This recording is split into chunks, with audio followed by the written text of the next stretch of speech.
किसी भी इंसान की तीसरी आँख या फिर थर्ड आई अगर एक्टिवेट है, तो इसका बिल्कुल भी ये मतलब नहीं है कि उसे मोक्ष प्राप्त हो गया है। हाँ, वो इंसान दिव्यात्मा बनने की ओर अग्रसर ज़रूर हो रहा होगा और वो किसी अन्य इंसान को सूक्ष्म जगत को देखने में या फिर उसकी भी तीसरी आँख खोलने में एक गुरु की भूमिका ज़रूर निभा सकता है। आज मैं आपको बताऊँगा कि दिव्य दृष्टि से या फिर तीसरी आँख से कैसा दिखाई पड़ता है और जो लोग होते हैं, वो कैसे होते हैं। सरल करने की कोशिश मैं इस वीडियो में करूंगा। तो जैसे अभी आप इस वीडियो को यूट्यूब में देख रहे हैं, एक ट्यूब में देख रहे हैं, एक पाइप में देख रहे हैं, कुछ इसी तरह के ये लोक लोकांतर भी होते हैं, लेकिन वहां आप दिव्य दृष्टि के माध्यम से या फिर तीसरी आंख के माध्यम से ही गमन कर सकते हैं। और ऑलमोस्ट जितने भी लोग होते हैं, सूक्ष्म जगत की बात मैं कर रहा हूँ, वो सभी सूक्ष्म होते हैं,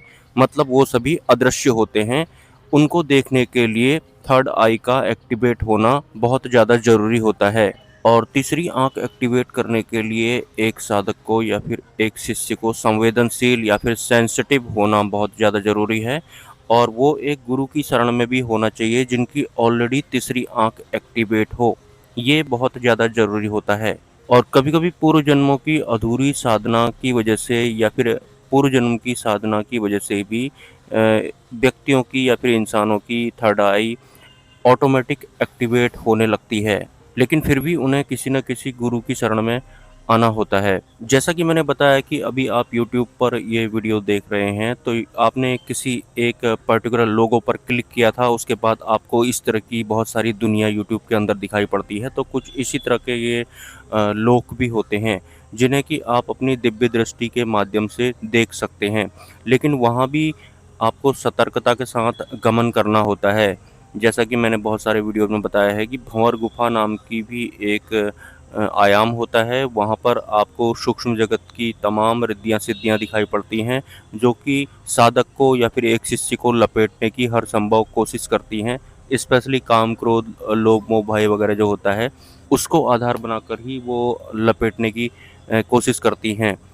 तो अगर आप तीसरी आँख खोलने की ओर अग्रसर हैं और आपको ध्यान में दृश्य भी दिखने लग गए हैं, तो आपको सचेत रहना होगा, क्योंकि रिद्धियाँ सिद्धियाँ आपके मन को अच्छी तरह जानती हैं, क्योंकि वो होती ही मन तक हैं। तो आपके मन को क्या अच्छा लगता है, क्या बुरा लगता है, कैसे आप डरने वाले हैं, आपकी लिमिट वो सब जानती हैं। तो उसी हिसाब से वो किसी भी साधक को लपेटने का काम भी करती हैं। और अगर आप सिद्धियों के लालच में पड़ गए, तो इसका सीधा-सा मतलब ये है कि उसके बाद आपकी गति आगे को नहीं होने वाली है, मतलब मोक्ष मार्ग की ओर आप नहीं चलने वाले हैं, आप पीछे ही कहीं अटक गए। जैसे कि वीडियो की शुरुआत में ही मैंने आपको बताया था कि अगर किसी इंसान की थर्ड आई एक्टिवेट है, तो इसका बिल्कुल भी ये मतलब नहीं है कि उसे मोक्ष प्राप्त हो गया है। हाँ, वो एक सहायक की भूमिका ज़रूर निभा सकता है। और ध्यान में जब आप किसी लोक की यात्रा कर रहे होते हैं, तो वहाँ पर आपको कई तरह की रिद्धियाँ सिद्धियाँ दिखाई पड़ेंगी, जिनकी तीसरी आँख खुली हुई होती है। तो साधक क्या करते हैं, वो उसकी तीसरी आँख में ही देखने लगते हैं। और किसी भी सिद्धि की तीसरी आँख में देखने का मतलब ये होता है कि उसकी भी तीसरी आँख खुली हुई है और आज तक जिस भी लेवल का उसका लोक है या फिर जिस भी लेवल की उसकी ऊर्जा है, अगर आप उसके तीसरी आँख में देखने वाले हैं, तो आप उसके ही लोक में जाने वाले हैं। और अगर आप उसके लोक में जाएँगे, तो सीधी-सी बात है, आपका मन, बुद्धि वगैरह जो है वो आकर्षित भी होगा, उसके आकर्षण में भी आ सकता है। हो सकता है आपको वहाँ कोई चीज़ पसंद आ जाए। तो कभी भी किसी भी रिद्धि सिद्धि की तीसरी आँख में नहीं देखना चाहिए। ये मेरे एक बहुत पुराने परमहंस गुरु थे, उन्होंने मुझे बताया था, क्योंकि मैं भी पहले शुरुआती चरण में रिद्धियों सिद्धियों की आँख में देखा करता था, स्पेशली जहाँ पर थर्ड आई होती है उसमें।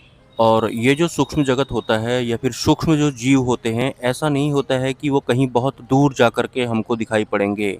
सूक्ष्म जीव जो होते हैं वो हमारे शरीर के भीतर भी रहते हैं और बाहर भी ये होते हैं। मतलब ये अनंत जो आकाश आपको दिखाई पड़ रहा है, ऐसा नहीं होता है कि ये खाली होता है, ये पूरा खचाखच भरा हुआ होता है। फ़र्क सिर्फ़ इतना होता है कि एक दूसरे के लिए सूक्ष्म जीव या फिर इंसान अदृश्य होते हैं।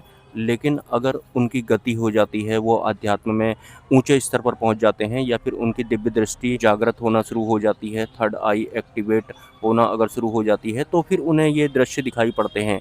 मतलब खुली आँखों से भी आपको उसके बाद सूक्ष्म जीव दिखाई पड़ेंगे।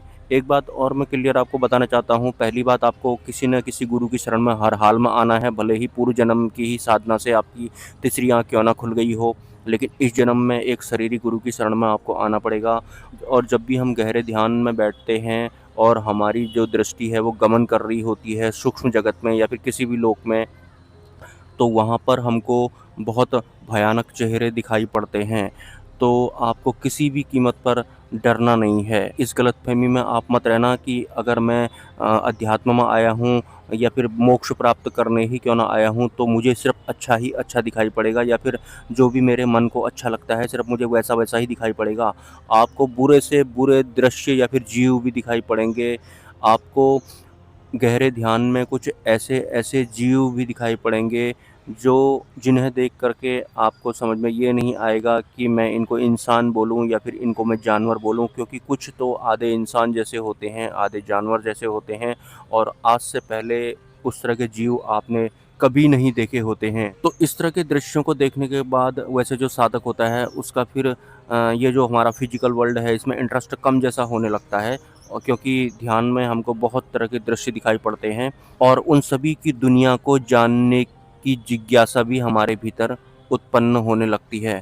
तो आपको जागरूकता के साथ ही आगे बढ़ना है और मोक्ष प्राप्त करना ही आपका ध्येय होना चाहिए, क्योंकि मोक्ष ही सबसे बड़ी सिद्धि होती है। और अगर आप एक साधक हैं, आप भी सूक्ष्म जगत को देखना चाहते हैं या फिर तीसरी आँख थर्ड आई आप एक्टिवेट करना चाहते हैं, तो आपको ध्यान करना होता है और आपको अपना जो ध्यान है वो अपने माथे पर या फिर भ्रुकुटी पर लगाना होता है।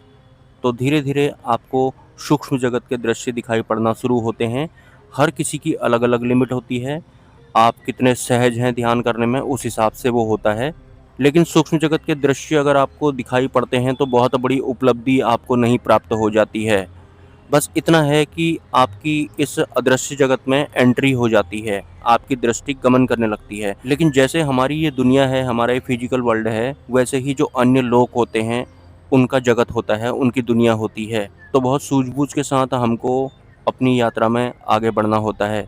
जब तक अपनी इन आँखों से नहीं देखूँगा, तब तक यकीन नहीं करूँगा। इस तरह की मेंटालिटी वाले जो लोग होते हैं, उन्हें भी सूक्ष्म जगत नहीं दिखाई पड़ता है, क्योंकि ये जो फिजिकल आँखें हैं, यही आँखें उनके लिए अंतिम होती हैं। अगर आप तीसरी आँख खोलने से संबंधित कुछ लिखना चाहते हैं तो कमेंट कर सकते हैं। आप मुझे व्हाट्सएप भी कर सकते हैं।